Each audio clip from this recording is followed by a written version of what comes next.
કપિલ મહારાજ ના આશ્રમમાં સત્સંગ કરવા માટે જતા હતા. સાંભળો છો ને બધા? પાલખીમાં બેસીને રઘુગણ રાજા સત્સંગ કરવા જાય છે. પાલખીમાં બેઠા છે, 4 કહારો એમને ઉપાડ્યા છે. પાલખીમાં રઘુગણ રાજા બેઠા છે અને સત્સંગ કરવા જાય છે. સત્સંગ માટે એવું લખ્યું છે કે સત્સંગ માટે એક પગ જ્યારે હું તમે ઉપાડીએ છીએ ને તો એનો ડગલાનો એક પગ જ્યારે સત્સંગ માટે ઉપાડ્યા છે તો એક ડગલાનું એક યજ્ઞ કરવાનું ફળ પ્રાપ્ત થાય છે. માટે જ્યારે પણ સત્સંગમાં જઈએ ત્યારે જેટલા વધારેમાં વધારે ચાલીને જવાય એટલું ફળ મળીને તમને વધારે મળે છે. કહેવાય કે પણ આ તો રાજા છે એટલે પાલખીમાં બેસીને સત્સંગ કરવા માટે જાય છે. 4 કહાડો ઉપાડ્યો છે. એમાં જે એક કહાર હતો એને અચાનક પેટમાં દુખે છે અને એનાથી રહેવાતું નથી. એને કીધું કે મારાથી હવે ચલાવશે નહીં, મને કંઈ થયું છે, મારે બેસી જવું પડશે, હું આગળ નહીં જઈ શકું.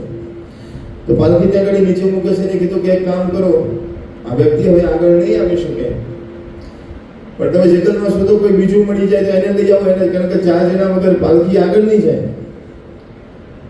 તો કહેવાય કે વખતે શોધે છે અને જડભરતજી મહારાજ ઝાડ નીચે બેઠા હતા. કીધું કે એક કામ છે, મારી સાથે આવશો?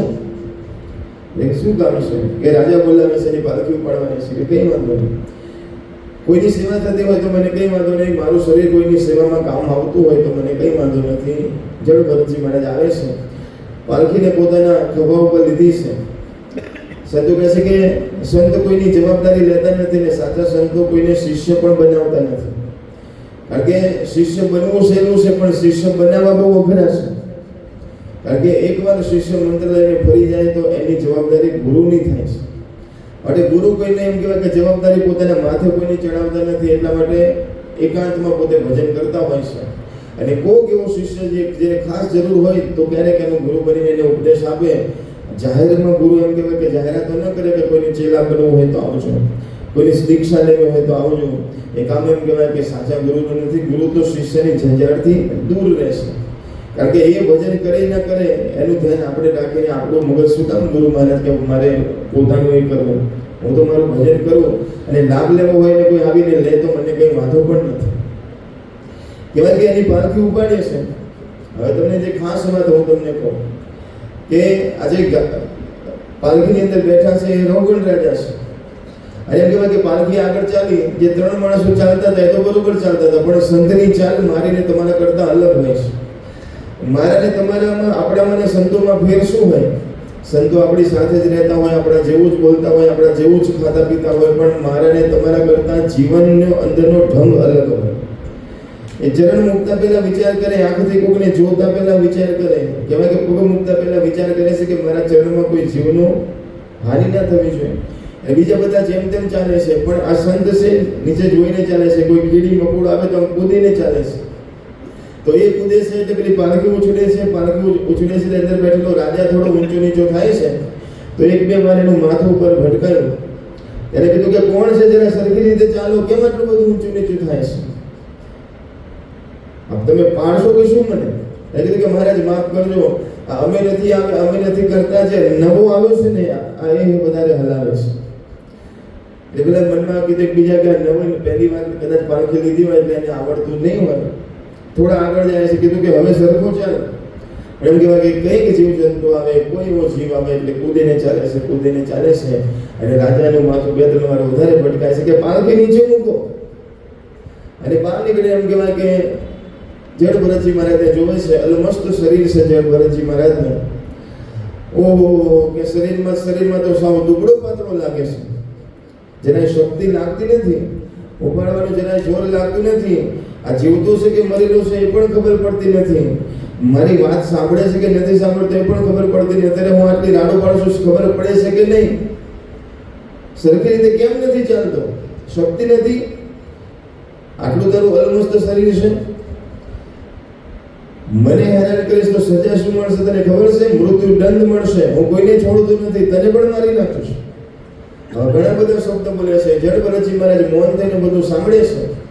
પણ આજે જડભરતજી મહારાજ વિચાર કરે છે કે અત્યાર સુધી મૌન રહ્યો તો બરોબર છે, પણ આજે બોલવાનો વારો આવ્યો છે. કારણ કે સમયે જો આપણે ન બોલીએ, ઘણીવાર ન બોલવામાં મજા હોય ને ઘણીવાર બોલવામાં પણ મજા હોય છે. ઘણીવાર બોલવું પણ જોઈએ, તો કે આજે એ સમય આવ્યો છે કે જ્યારે મારે બોલવું જોઈએ. કારણ કે આ એ વ્યક્તિ છે, સાંભળજો, જેમ પેલા ભરત રાજા એકલા હરણમાં મન લગાવ્યું ને, તો એમને શું થયું? બીજા જન્મની અંદર એ ભરત રાજા હરણ બન્યા. પણ પેલું હરણનું શું થયું? હરણ જે હતું જેના લીધે એ હરણ બન્યા હતા, પણ જ્યારે એ હરણનું મૃત્યુ થયું ને, કારણ કે એક સંતનો હાથ અડ્યો હતો, એને એક સંતની સાથે સાથે રહ્યા હતા, માટે હરણનું જ્યારે મૃત્યુ થયું ત્યારે એના મનમાં પેલા સંતના દર્શન થયા. માટે હરણ સંતને યાદ કરીને મૃત્યુ પામ્યું, એટલા માટે એ હરણ બીજા જન્મમાં રોગન રાજા બન્યો. આ બીજું કોઈ નથી, આ હરણ છે જે રાજા બનીને આવ્યો છે. વિચાર કરો કે સંતનાથી હંમેશા જીવનમાં સંતની પાસે જવાથી ફાયદો થાય. કહેવાય કે હરણ રાજાની યોનિમાં આવ્યો છે. અને રોગન રાજાને આજે ભરતજી મહારાજ ઓળખી ગયા છે કે આ બીજો કોઈ નથી, આ હરણ જ છે. માટે એ જન્મમાં મને નડે તો હવે આ કોઈને ના નડે એ માટે એને એવો ઉપદેશ આપો કે એની હવે સુધી મુક્તિ થઈ જાય. પણ આજ સુધી બોલ્યા નતા, પણ હવે આજે બોલ્યા કે તું મને શું મારવાનો હતો અને તું મને શું જીવાડવાનો હતો? આત્મા કદી મરતો નથી અને આત્મા જન્મતોય નથી ને આત્મા મરતોય નથી. હું તો આત્મા છું. આ શરીરને જાડું પાતળું કહે છે, પણ એમાં આત્માને કઈ ફેર પડતો નથી. હું તો આત્મ સ્વરૂપમાં લીન થયેલો છું. અને તું મને શું મારવાનો છે? મારવાની વાતો કરે છે. સત્સંગ કરવા માટે જાય છે, પણ અભિમાન લઈને જાય છે. સત્સંગનો એક શબ્દ તને મળવાનો નથી. આવા અનેક શબ્દ એમ કહેવાય કે જ્યારે બોલે છે ત્યારે રઘુગણ રાજા પણ સત્સંગી હતા. એ સમજી જાય છે કે આ કોઈ સામાન્ય વ્યક્તિ નથી અને કહે છે કે તમે કોણ છો મહારાજ? તમે તો દિગંબર ભગવાન તો નથી આવે ને? તમે નવનાથમાં તો કોઈ નથી ને? તમે મહાદેવજી તો નથી ને? અરે શું તમે મારી પરીક્ષા કરવા માટે કપિલ મુનિ તો નથી આવે ને? તમે કોણ છો મહારાજ? તમે કોણ છો? તમારી ઓળખાણ આપો. જ્યારે બહુ કીધું ત્યારે કીધું કે હું જળ ભરત છું. 2 જન્મ પહેલાની બધી વાત કહે છે કે તારા લીધે મારે હરણ બનવું પડ્યું હતું, પણ તારો ઉદ્ધાર કરવા માટે આજે ફરીથી આપણા બંનેનું મિલન થયું છે. માટે પરમાત્માના રસ્તા ઉપર તું ચાલ, અભિમાન છોડી દે. મંત્રની દીક્ષા આપે છે, ધ્યાન કરાવે છે અને કહેવાય કે ઘણું બધું જ્ઞાન આપે છે અને રોગણ રાજાને જીવતે જીવ મુક્તિનો અનુભવ કરાવે છે. હવે સુંદર મજાની કથા ભાગવત કથાની અંદર 4થા સ્કંદની અંદર વિરાજમાન છે. આ જળભરત મહારાજની કથા ઘણું બધું મને તમને શીખવાડીને જાય છે કે માણસનું લેણદેણ જેની સાથે હોય ને એ વ્યક્તિને ગમે ત્યાંથી ગમે ત્યાં મળી જાય છે. આપણને એમ થાય કે કોઈ વ્યક્તિ આપણને મળ્યા છે, આપણને બહુ સુખ આપે છે, તો એ સુખ આપતા એમને એમ નથી. આપણે જ ગયા જન્મમાં કંઈક એને સુખ આપ્યું હોય તો એ આપણને આ જન્મમાં સુખ આપે છે. અને કોઈ વ્યક્તિ આવીને આપણને દુઃખ આપે તો એ માનવાનું છે કે આ દુઃખ એમને એમ નથી આપતા, ગયા જન્મનું કંઈક પૂરું કરે છે. ગયા જન્મમાં કંઈક આપણે એનું દુઃખ, આપણે એને દુઃખી કર્યા હશે, એટલા માટે આપણને દુઃખી કરવા માટે હવે આવે છે. આવું માની અને એમ કહેવાય કે પોતાના મનને સમ રાખી ભગવાનની ભક્તિમાં મારે તમારે આગળ વધવું જોઈએ. આગળ આ ભાગવત કથાની અંદર સુતજી મહારાજ કથાને આગળ લઈ જાય છે. સોનકાદી ઋષિમુનિઓ કથા સાંભળવા માટે બિરાજમાન થયા છે. અનેક પ્રશ્નો પૂછે છે, મહારાજ તમે ભગવાનના ચરિત્રનો તો સુંદર મજાનો મહિમા કીધો, પણ અમારે ભગવાનના નામનો મહિમા સાંભળવો છે. શું ભગવાનના નામનો મહિમા એ જરા તમે અમને કહો, ભગવાનના નામનો મહિમા શું છે? ત્યારે સુતજી મહારાજ કહે છે કે ભગવાનના નામનો મહિમા તો ભગવાન કરતાં પણ વધારે છે. ભગવાનના નામનો મહિમા એટલો બધો છે કે કહે છે કે ભગવાન કરતાં પણ ભગવાનના નામનો મહિમા વધારે છે. કે ખુદ ભગવાનને પણ જો આપણે એમ કહીએ કે લો ભગવાનના માઇક પકડો ને તમે તમારા નામનો મહિમા કહો, તો કહે છે કે ભગવાન પોતાના નામનો મહિમા ન કહી શકે. એટલો બધો ભગવાનના નામનો મહિમા છે. કારણ કે નામ લેવાથી ભગવાન એ વ્યક્તિના વશ થઈ જાય છે. તમે ભગવાનનું નામ લીધા કરો ને તો ભગવાન કોઈ પણ જગ્યા ઉપર હોય એને તમારા એ નામનો રટણ જે છે એ સાંભળવું પડે છે. અને જ્યારે તમે અતિશય નામ લો ને ત્યારે ભગવાન રાજી થઈ જાય છે. આપણે જુઓ કે આપણે કોઈ બે મિત્રો હોય, બે મિત્રો એમ કહેવાય કે ખાસ ભાઈબંધ હોય અને અચાનક એમ કહેવાય કે કોઈ નાની એવી બાબત બને ને બે મિત્રોમાં ઝઘડો થાય એટલે કે હવે તારે મારી જોડે બોલવાનું નહીં, પેલો કે તારી મારી જોડે બોલવાનું નહીં, અને એકબીજાને બોલવાનું બંધ કરી દે. મિત્રો ખાસ હોય પણ બોલવાનું બંધ કરી દીધું છે. પણ એક દિવસ થાય એટલે એક મિત્રને થાય છે કે ભાઈ મારે બધા વગર ચાલશે પણ આ મિત્ર વગર મારે નહીં ચાલે. એટલે એને બહુ યાદ આવે છે. પણ પેલો મિત્ર થોડો વધારે અભિમાની હતો એટલે એને મળવું તો હતું પણ એ કે મારે મળવું નથી, હવે જોતો જ નથી મારે. એટલે એમ કહેવાય કે બોલતો નથી. પણ આ બીજો મિત્ર એને બહુ મિત્રતા કરવાની ઈચ્છા છે એટલે એને શું કર્યું, રોજ એના ઘર આગળ જઈને ઊભો રહે અને નીચે જઈને બૂમ પાડે, એ મુકેશભાઈ, સાંભળો છો ને બધા, એ મુકેશભાઈ, એ મુકેશભાઈ. પેલો અંદર સાંભળે કે આ શું કામ મારી નામની રાડો પાડે છે. પેલાને ખબર છે મારો ભાઈબંધ ત્યાં થયો છે, કહેવાય કે રોજ એને નામની રાડો પાડ કરે. આજુબાજુવાળા બધા કે શું છે એના માટે રાડો પાડે છે. એના પત્નીએ કીધું કે તમે જાઓ જલ્દી અને એને જરા જવાબ આપો. કહેવાય કે એક દિવસ મુકેશભાઈ પણ સામેથી આવીને કહે છે કે શું છે, તો કે હવે જે થયું બધું જવા દો ને, ફરીથી આપણે હતા એવા મિત્ર થઈ જઈએ. તો એક રાડ પાડવાથી, એક નામ લેવાથી એમ કહેવાય કે સામાન્ય માણસ પણ મારીને તમારી સામે જોવે છે, આ તો પરમાત્મા છે. એનું નામ તમે જ્યારે જ્યારે લીધા કરો, ગાયા કરો ને, એને જોવાની અવશ્ય ભગવાન જોવે છે. અને કહેવાય છે કે ભગવાનનું નામ વધારેમાં વધારે જો કોઈ લીધું હોય ને, તો કહે છે કે હનુમાનજી મહારાજે એટલું બધું ભગવાનનું નામ લીધું છે. આજે હનુમાનજી મહારાજનો આટલો બધો મહિમા શું કામ છે? તો ગોસ્વામી તુલસીદાસજી મહારાજે બહુ સરસ મજાનું કીધું કે હનુમાનજી મહારાજે બીજું કોઈ સાધના કરી નથી, હનુમાનજી મહારાજે બીજી કોઈ આરાધના કરી નથી. એક જ સાધના, સુમેરી પવન સુત પાવન નામ. સાંભળજો, હનુમાનજી મહારાજે શું કર્યું? રામજીને વશમાં કરી લીધા છે, ભગવાનને વશમાં કરી લીધા છે. આપણે પણ જો ભગવાનને વશમાં કરવા હોય તો હનુમાનજી મહારાજ જેવું કરવું પડે. હનુમાનજી મહારાજે શું કર્યું? સુમેરી પવન સુત પાવન નામ, अपने बस करी राखे राम. सुमेरे पवन सुत पावन नाम, अपने बस करी पावन नाम. બધા યાદ રાખવા જેવી ચોપાઈ છે એટલે તમારે બધા બોલવાની છે. તમે બોલો પછી હું બંધ કરીશ. સુમેરે પવન સુત પાવન નામ, સુમેરે પવન સુત પાવન નામ. થોડા બોલતા રહેશો ને તો ઊંઘ નહીં આવે. સાંભળો છો ને બધા? ઘણાને ઝોકા આવે છે, થોડા બોલતા રહો. અહીંયા ધોકા આવશે, પછી ઉપરથી યજ્ઞ ધોકા આવશે પછી. કારણ કે કથામાં જે સુઈ જાય એ સાફ થાય છે, ખબર છે ને? કથામાં સુઈ જાય એ સાફ થાય બીજા જન્મમાં. અને બાજુવાળો જગાડે ને તો મજા નહીં થાય પાછું.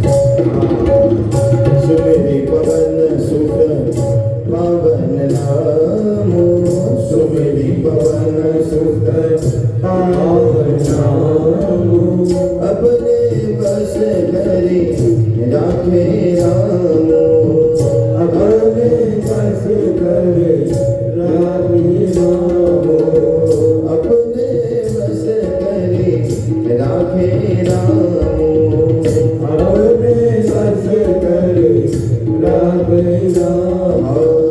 महावीर बिनमो हनुमाना, महावीर बिनमो हनुमाना. राम जसो जस आप बखाना, राम जसो जस आप बखाना. कहो कहाँ लगी नाम बड़ाई, कहो कहाँ लगी नाम बड़ाई. राम न सकली नाम गुण गाई, नाम सकले नाम गुण गाई. राम न सकली नाम गुण गाई, नाम सकली नाम गुण गाई. ભગવાનના નામનો એટલો મોટો મહિમા છે કે હનુમાનજી મહારાજે રામનું નામ લઈને રામને વશમાં કરી દીધા. એ સુચિત મહારાજ કહે છે કે એવી સુંદર મજાની કથા કે ભગવાનના નામનો કેટલો મહિમા છે. પ્રેમથી ગાય એનું તો કલ્યાણ થાય, પણ પરાણે ગાય એનું પણ કલ્યાણ થાય છે. છઠ્ઠા સ્કંદની અંદર નામ જપના મહિમાનું વર્ણન કરવામાં આવ્યું છે. કહે છે કે કાન્યકુબ્જ જેને દેશની અંદર એક બ્રાહ્મણ રહે છે અને એ બ્રાહ્મણનું નામ અજામિલ છે. કહેવાય કે નાનપણથી જેમ કહેવાય કે ગુરુકુળમાં ભણેલો બ્રાહ્મણ છે અને સરસ મજાનું કર્મકાંડ કરે છે, સરસ મજાના યજ્ઞ કરે છે. કોઈના ઘરમાં યજ્ઞ હોય તો યજ્ઞ કરવા જાય છે, સત્યનારાયણ ભગવાનની કથા કરે છે અને બહુ સરસ મજાના એમ કહેવાય કે પોતાનું જીવન છે સંધ્યા કરે છે, શિખા રાખે છે, જનોઈ પહેરે છે, બહુ સરસ મજાની રીતે ભગવાનનું ભજન કરે છે, ગાયત્રી મંત્રનો જાપ કરે છે. કહેવાય કે આવું સુંદર મજાનું બ્રાહ્મણ અજામિલ કહેવાય કે થોડો યુવાન થયો, યુવાન સ્વરૂપ ધારણ કર્યું છે અને યજ્ઞનું આયોજન હતું એટલે યજ્ઞના માટે લાકડા લેવા માટે જંગલમાં જાય છે. સાંભળજો, લાકડા લેવા માટે જંગલમાં ગયો તો જંગલમાં જ્યારે ગયો ત્યારે એક ગણિકા અને એક પુરુષ બંને જણા જંગલમાં ઊભા હતા. કહેવાય કે એને અચાનક ગણિકાની સામે જોયું તો ગણિકા એટલા બધા શૃંગાર કરીને ઊભી હતી, એટલી સરસ તૈયાર થઈને ઊભી હતી કે અજામિલને જોયું તો અજામિલના મનની અંદર એ ગણિકા વસી જાય છે અને એને થાય છે કે ઓહો, આવી સુંદરતા તો મેં ક્યાંય જોઈ જ નથી. એ કોણ છે, ક્યાં રહે છે, એની સાથે એને કેવી રીતે જોવાય, એને કેવી રીતે મળાય, એના વિચારો મનમાં એટલા બધા ગુંજવા લાગ્યા.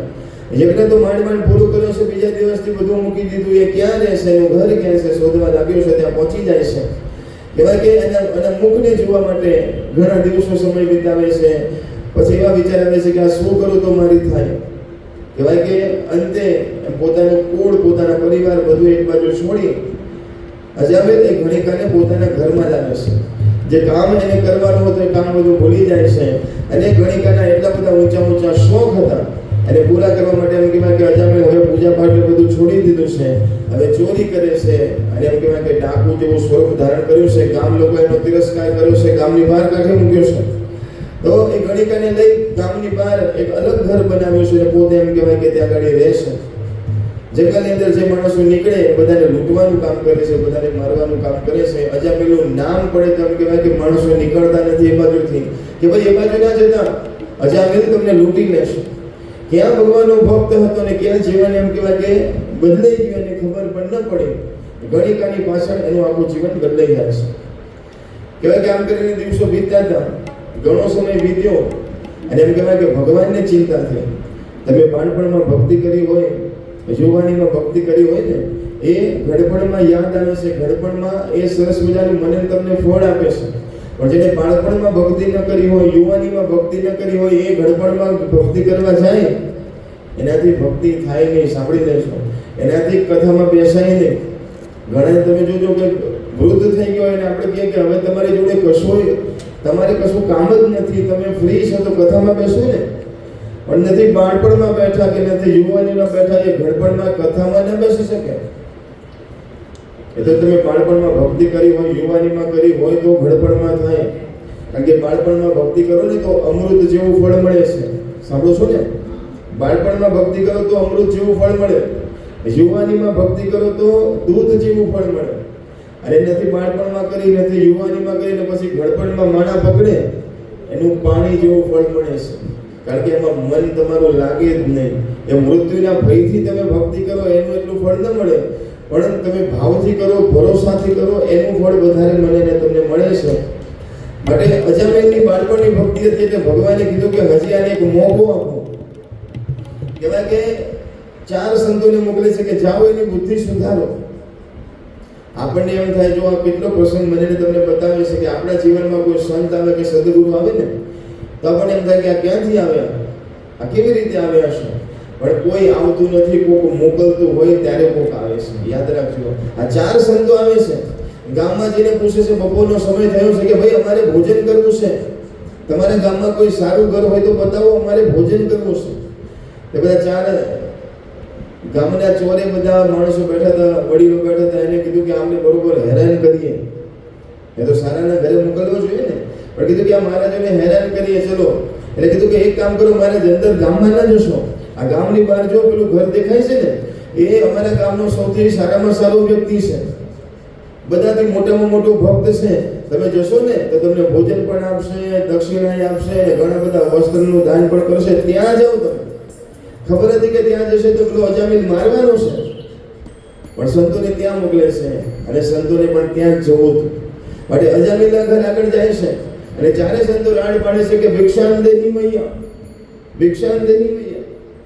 અંદર જેમ કહેવાય કે અજામિલ તો નહોતા, પણ અજામિલના પત્ની અંદર હતા, ગણિકા અંદર હતી. એ બહાર આવે છે અને કહે છે, કોણ છો? એટલે કીધું કે અમે સાધુ સંતો છીએ અને ભોજનનો સમય થયો છે મૈયા, અમારે ભિક્ષા લેવી છે, માટે અમને જરા રસોઈ કરાવો, અમને જમાડો. એટલે કીધું કે ગણિકાએ કીધું કે મહારાજ અહીંયા તમે ખોટા ઘેર આવી ગયા, અહીંયા શું કામ આવ્યા છો? અહીંયાથી જલ્દી જતા રહો, મારો પતિ આવશે, એનો સ્વભાવ બહુ ખરાબ છે, તમારા ઉપર હાથ ઉપાડશે, તમને માણસ એને પાપ લાગશે, માટે મહારાજ તમે જતા રહો. સંતો કહે છે કે અમે ક્યાંય જવાના નથી, અમે તારા ઘરેથી ભોજન કરીને જ જઈશું, માટે જલ્દીથી અમને ભોજન કરાવો. અરે મહારાજ ના પાડી નહીં કે અહીંયા ભોજન નહીં મળે તમે અહીંયાથી જતા રહો. સંતો બેસી જાય છે કે ભોજન નહીં મળે તો અમે પણ નહીં જઈએ. ઘણી કાને એમ થાય છે કે જો અમને જીદ કરશે ને પેલો આવી જશે કે મોટું ઝઘડો થશે, મારામારી થશે. કીધું કે મારે તમારે સીધું સામાન જોઈએ તો હું તમને આપું, લોટ આપી દઉં, ગોળ આપું, ઘી આપું, તેલ આપું, મસાલા આપું, બધું તમને આપું, તમે લઈને જાતે બનાવો. કીધું કે મારે બનાવવાનો સમય નથી, ભૂખ લાગી છે, તમે જે બનાવ્યું હોય એ આપો. અજામીના ઘરમાં પણ રસોઈ તૈયાર થઈ ગઈ હતી, રોટલી જ બનાવતી હતી. એને કીધું કે વધારે વાતો કરીશ તો વધારે મોડું થશે. એટલે કીધું કે મારે તમે જલ્દી કરો, તો આવીને બિરાજમાન થાવ જલ્દી અને જલ્દી ભોજન કરો. આસન બિછાવી દેશે, થાળી લગાવી દેશે કે મારે જલ્દી જમવા લાગો. પણ મારા તો શાંતિથી જમવા માટે બેસે છે ને કહે છે કે બધી વસ્તુમાં ઉતાવળ કરાય પણ ભોજનમાં ઉતાવળ કરાય. સાંભળો છો ને બધા? ભોજન શાંતિથી કરવું જોઈએ, કારણ કે આપણા મોઢામાં દાંત છે, અંદર કોઈ દાંત નથી. એટલે આપણે જો મોઢામાંથી ચાવીને જો અંદર ન જવા દઈએ તો પછી અંદર એ બધું પચવામાં વાર લાગે. માટે કહેવામાં આવે છે કે એક કોળિયાને 32 વાર ચાવવો જોઈએ, પછી એને અંદર જવા દેવાનો છે. એકદમ શાંતિથી જમવાનું છે, ભગવાનનું નામ લેતા નથી. પણ ઘણા બહુ ઉતાવળે જમતા હોય છે. તો મહારાજે કીધું કે મારે જલ્દી જમો. મહારાજ કે અમારે કોઈ ઉતાવળ નથી. 10 મિનિટ તો મહારાજોએ મંત્રો બોલ્યા, જોરથી એકબીજાની સામે મંત્ર બોલે છે. એટલે કીધું કે મંત્ર પછી બોલજો, અહીંયાથી જાઓ પછી બોલજો, અત્યારે જમી લો. કહેવાય કે મહારાજને બધું પીરસવા લાગ્યા છે, મહારાજ જમવા લાગ્યા છે. મહારાજ બિલકુલ શાંતિથી જમે છે. એટલે કીધું મહારાજ ઉતાવળ રાખો, મારા પતિના આવવાનો સમય થઈ ગયો છે, હમણાં આવી જશે, જલ્દી કરો. મહારાજ જમતા હતા ત્યાં તો અવાજ આવ્યો કે દેવી ક્યાં છો? અરે મારા પતિનો અવાજ આવ્યો છે. બહાર આવીને કીધું કે આવો. અને એમ કહેવાય કે મહારાજોની પાદુકાઓને જોવે છે. એટલે કીધું કે આ બધું કોણ છે? આ કોણ છે અંદર બધા? કે તમે આવો, સંતો પધાર્યા છે, આપણા ઘરે સંતો પધાર્યા છે. અરે કોને બોલાવે તો તમે અહીં આવ્યા છો? મહારાજ ઉભા થાઓ બધા. એટલે એના પત્ની કહે છે કે રહેવા દો, આવું ન કહેવાય, સંતો આપણા ઘરે પધાર્યા છે, ભોજન કરે છે, હમણાં જતા રહેશે. અરે તને ના નથી પડી કે આપણા ઘરમાં કોઈને બોલાવવાના નથી? અરે કે બોલાવ્યા નથી, પણ આવીને જીદ કરી એટલા માટે જમવા માટે બેસેલા છે. હવે આવી ગયા છે, હવે તમે એ ના કરશો. જલ્દી ઉભા થાઓ, જલ્દી કરો. કહેવાય કે સંતો તો પોતાની મસ્તીથી સાંભળતા જ ન હોય ને એવી રીતે જમ્યા કરે છે. કહેવાય કે ભોજન પૂરું થવાની તૈયારીમાં છે.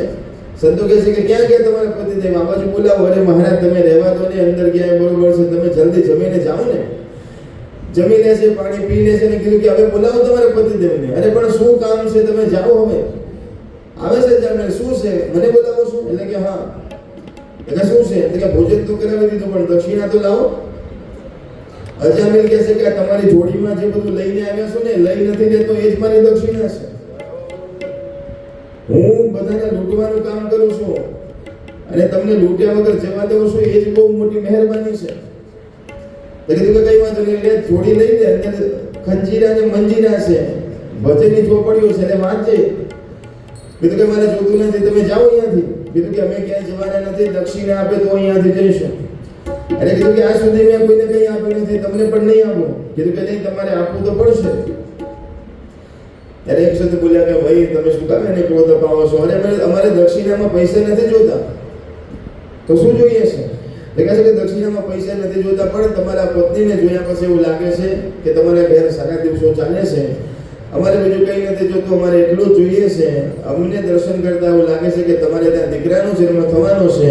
દક્ષિણામાં અમને ફક્ત એટલું આપો કે તમારા ઘરે જે દીકરાનો જન્મ થાય એનું નામ તમે નારાયણ રાખશો, એ સિવાય બીજું કંઈ નથી જોતું. તો શું કીધું? તમારા દીકરા, હવે મારા ત્યાં દીકરાનો જન્મ થાય એનું નામ નારાયણ રાખવાનું, એ દક્ષિણા જોઈએ છે. એટલે કે હા, બસ એટલી દક્ષિણા જોઈએ છે. એટલે કે હા. તો કે એમાં શું વાંધો છે? તો કે શું નામ રાખશો? તો કે નારાયણ. અરે સંભળાવી બરોબર બોલો કે નારાયણ. અરે બરોબર ને સંભળાય. અરે નારાયણ નારાયણ નારાયણ નારાયણ. એટલે આટલું ક્રોધમાં નહીં, પ્રેમથી બોલો. અરે કે નારાયણ નારાયણ નારાયણ એમ કરીને 108 વાર બોલાવી દે છે, માણા કરાવી દે છે. ને કીધું કે બસ એનું નામ નારાયણ રાખજો, એ જ અમારી દક્ષિણા જોઈએ છે. સંતો ત્યાંથી જતા રહેશે, સમય વીતે છે અને શાસ્ત્રોમાં લખ્યું છે કે એના ઘેર દીકરાનો જન્મ થાય છે અને સંતોના શબ્દો એને યાદ આવે છે અને પોતાના દીકરાનું નામ રાખે છે નારાયણ. કહેવાય કે દીકરો ધીરે ધીરે ધીરે કરતો મોટો થાય છે અને અજામિલને એટલો બધો વાલો છે, ઘરમાં આવે તો મારો નારાયણ ક્યાં છે, નારાયણ ક્યાં છે, બહાર જાય તો નારાયણનું ધ્યાન રાખજો, નારાયણનું ધ્યાન રાખજો કરી કરીને જાય છે, પોતાની સાથે લઈ જાય છે, આખો દિવસ નારાયણ નારાયણના નામનું રટણ કરે છે. ઉંમર વધવા લાગી છે ને કહેવાય કે જાત જાતના રોગ શરીરમાં થયા છે, મરણ પથારીએ પડ્યો છે. કહેવાય કે એનો દીકરો એ સમયે ઘરમાં નહોતો ને મરણ પથારીએ પડ્યો તો મરવાની તૈયારીમાં હતો. એ વખતે રાડો પાડે છે કે મારો નારાયણ ક્યાં છે, નારાયણ નારાયણ કરતા કહેવાય કે મૃત્યુના શરણમાં જવાની તૈયારીમાં જ હતો, આંખ બંધ થવાની તૈયારીમાં હતો. એ જ વખતે યમુના દૂતો આવે છે. સાંભળજો બધા, મૃત્યુ સમય શું થાય? કહેવાય કે મર્યો નહોતો પણ આમ તાર તૂટવાની તૈયારીમાં હતા. એમાં યમુના દૂતો આવીને ઉભા રહ્યા બધા ભયંકર. પણ આ રાડ પાડતો તો નારાયણ નારાયણ. તો એ વખતે યમુના દૂતો પણ હતા ને એ વખતે ભગવાન વિષ્ણુના દૂતો પણ આવી ગયા બધા. તો યમુના દૂતો ને વિષ્ણુના દૂતો બધા એને દર્શન થાય છે અને દોરી તૂટવાની તૈયારીમાં છે. યમુના દૂતો કહે છે કે તમે શું કામ આવ્યા છો? આ લોકો કહે છે તમે શું કામ આવ્યા છો? યમુના દૂતો કહે છે કે આને એટલા બધા ક્રૂર કર્મો કર્યા છે, એની સજા આપવાની છે, યમલોકમાંથી એની ચિઠ્ઠી ફાટી છે, મેં લેવા માટે આવ્યા છે. ત્યારે વિષ્ણુ ભગવાને ગણતા કે નહીં નહીં નહીં, મને અમને વિષ્ણુ ભગવાને મોકલ્યા છે. આ મળતી વખતે નારાયણનું નામ લેશે, ભગવાનનું નામ લેશે એટલે એને યમલોકમાં નહીં, એને તો વિષ્ણુ લોકમાં લઈ જવાનો છે. બંને જણા કહે છે કે નહીં નહીં, આની પહેલા નક્કી કરો કે ક્યાં લઈ જવાનો છે. તો યમુના દૂતો અને વિષ્ણુ ભગવાનના દૂતો બધા સીધા યમલોકમાં જાય છે, નરકમાં જાય છે યમજીને મળવા, યમરાજને મળવા માટે. કીધું કે શું થયું? અને કે હવે જે જીવને લઈને લેવા માટે ગયા, એ જીવને લેવા માટે ભગવાન વિષ્ણુના દૂતો પણ આવ્યા હતા. તો હવે શું કરવાનું છે તમે કહો, કે તમે શું કામ આવ્યા છો? એટલે કે એને મૃત્યુના સમયે નારાયણનું નામ લીધું છે એટલા માટે અમારે એને લઈ જવાનું છે. જ્યાં નારાયણ શબ્દ બોલે ને ત્યારે યમરાજ કહે છે કે બસ બસ બસ, બીજી વાર ના બોલતા. આ તમે યમલોકમાં અહીંયા ચારે બાજુમાં એમ કહેવાય કે નરકના અધિકારીઓ બધા ભરે છે. તમે જો નારાયણનું નામ બીજી વાર લેશો ને જો આ લોકો સાંભળી જશે તો બધાની મુક્તિ થઈ જશે. માટે ભગવાનનું નામ અહીંયા ના લો. સાંભળો છો ને, ભગવાનનું નામ લેવાથી કેટલા બધા ફાયદા થાય છે, ભલે દેખાતા ન હોય પણ મારે ને તમારા પાપ છે ને શાંત થાય છે, પાપ કપાય છે. જેટલા ભગવાનના નામ મુખમાંથી નીકળે ને એટલા પાપ કપાય છે. અનેક જન્મના મેને તમે કર્મ કર્યા છે, ઢગલે ને ઢગલા છે. જેને ઓછા ઢગલા હોય એનું જલ્દી કામ થઈ જાય છે, પણ ઢગલા આપણા મોટા હોય તો આખી જિંદગી જાય તો એ કામ ના થાય. માટે અવસર મળે ત્યારે ભગવાનનું નામ લીધા કરવાનું, ત્યારે કલ્યાણ થશે મારું ને તમારું. એટલે કે નારાયણનું નામ લીધું છે પણ નારાયણનું નામ નથી લેતો એ તો એના દીકરાનું નામ લેશે. અરે કે એ ભલે એના દીકરાનું નામ લેતો હોય પણ ભગવાન તો એમ માને છે કે મારું નામ લેશે, માટે એને વિષ્ણુ લોકમાં લઈ જવાનો છે. આપણે જેના વાતો કરતા હતા ને, આપણે જેના વાતો કરવા ગયા, આનામાં પાછો જીવ આવી ગયો, આ ઊભો થઈ ગયો. અને અજામિલને ખબર પડી ગઈ કે મેં મારા દીકરાનું નામ લીધું અને એમાં આટલી બધી ચર્ચા થઈને કેમ કહેવાય કે એકવાર નામ લેવાથી જો મારું કલ્યાણ થતું હોય તો એમ કહેવાય કે હવે મેં સાવધાન થઈ ગયો અને બચેલી જિંદગીમાં ભગવાનનું નામ લેવાની શરૂઆત કરીને એવું ભગવાનનું નામ જપ્યું, એવું ભગવાનનું નામ જપ્યો કે જીવતે જીવ મુક્તિનો અધિકારી બન્યો અને મૃત્યુ પછી ભગવાનના લોકમાં ગયો. પણ એ તો ભગવાનના લોકમાં ગયો પણ જતા જતા આપણે બધાને શું કહેતો ગયો ખબર છે અજામિલ? આપણે બધાને કહેતો ગયો કે તમે નામ નારાયણનું કે લેતા દર્શો ને, તમે નામ નારાયણનું કે લેતા દર્શો ને, તમે નામ નારાયણનું લેતા દર્શો ને, તમે નામ નારાયણનું કે લેતા દર્શો ને.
ભગત તો પૂરા છે આ દુનિયા કે ભગત તો પૂરા છે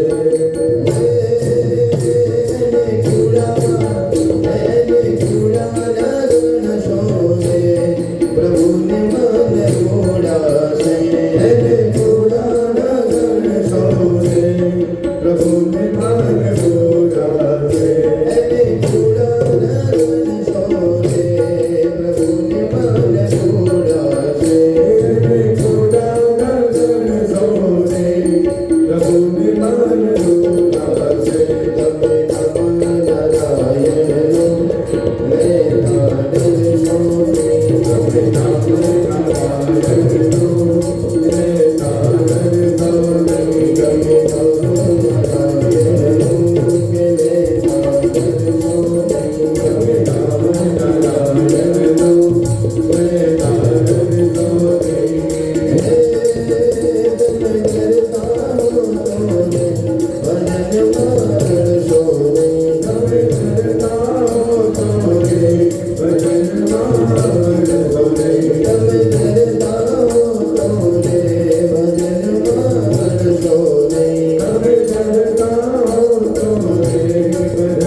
પદ સરોજ અનપાયની ભક્તિ સદા સત્સંગ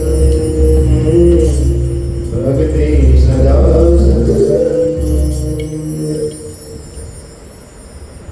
બોલો ભાગવત ભગવાનની જય હો. સુંદર મજાના ભગવાનના નામનો મહિમા સમજાવું તો અજામિલજી મહારાજની સુંદર મજાની કથા મને તમને શ્રવણ કરાવી. આગળ 7મા સ્કંદની અંદર પ્રહલાદજી મહારાજની સુંદર મજાની કથાનું વર્ણન આવે છે. હિરણ્યાક્ષ અને હિરણ્યકશ્યપુ